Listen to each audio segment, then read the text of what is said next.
Sixth graders, if you are watching this, it's because you are ready to start your final draft of your interview. Here's the rubric for success. First, make sure that you have out your graphic organizer from yesterday. Remember, this first one is just the example that I used. You will not be putting it in your interview. First thing that you need to do, on your piece of paper right now, go ahead and write your name in the top corner and then a title. You can do interview with Brian Robeson or something else that you would like. Jot that down, then unpause. Awesome. Then just like I did here, write the word interviewer, or you can also put reporter if you want, and then a colon. And just jot that down. So here's what your first question and answer should have. So right now you are taking whatever you put in this box, number 2, and actually putting it into interview format. It must, when you write it down, reveal information about either a conflict, the major theme, or the setting. So just like what we had this third column for, I'm going to make sure that it does that. You're not just putting in random stuff about Brian. Is Brian's answer accurate with what happened in the text? Make sure that whatever you have here is true with what really happened. For example, when I said, the interviewer said, when did you first realize you were all alone in the woods? Brian's response was that, I realized I was alone when the pilot died and the microphone stopped working.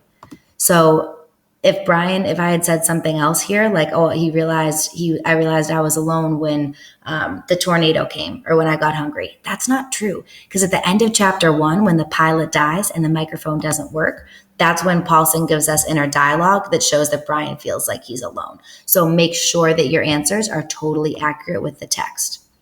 And then 3, does it include detail? This is the most important thing. So notice how here, in my example 1, I just took a very simple answer. The pilot died and microphone stopped working. That's Brian's response. And then made it into this whole detailed thing, because today you're going to really go back into the text. Remember, you can Google Hatchet PDF to find what really, really would be the strongest, most detailed answer. And then take a second and just read the detail that I put in right here. Unpause when you're done. Awesome. So see how much more detail that had? I took my chart and added detail. Right now, take about 6 or 7 minutes and go ahead, write down the first question and Brian's answer. Also, sorry, real quick, one last thing. Because this is the first question, it'd be great to add a little intro like I did here. Welcome, folks. I am, you can make up a name for your reporter of CNN News. Here live on the scene, we have young teen Brian Robeson, who's just been saved by a call. This boy was completely alone, and then he asked the question. So feel free to add that little intro just to make it fun if you want, because it's the beginning of an interview. So right now, take about 5 to 10 minutes, write your first question and your answer, making it accurate. Make sure it follows these 3 things. Pause the video and do that. Welcome back. If you're watching this now, you should have written your first question and answer. Go ahead through, read these 3 things, and if you are sure you've done them, make an X in each box where it says student. That's you checking to see that you have done it. Unpause once you check for all 3 things. Awesome. So when I go through and grade this, I'm going to check that it's there, and then I'll give you a point right here if you've earned it. Leave these blank for me. Question 2, same exact thing.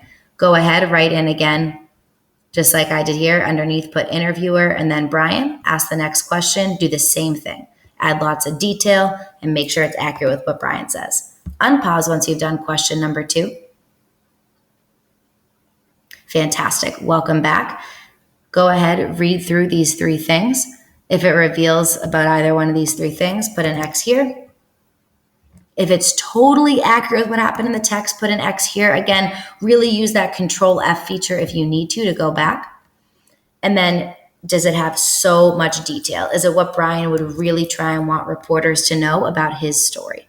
Imagine if you were Brian, you're in his point of view right now. You were just saved. You want to tell people about what happened. Include detail.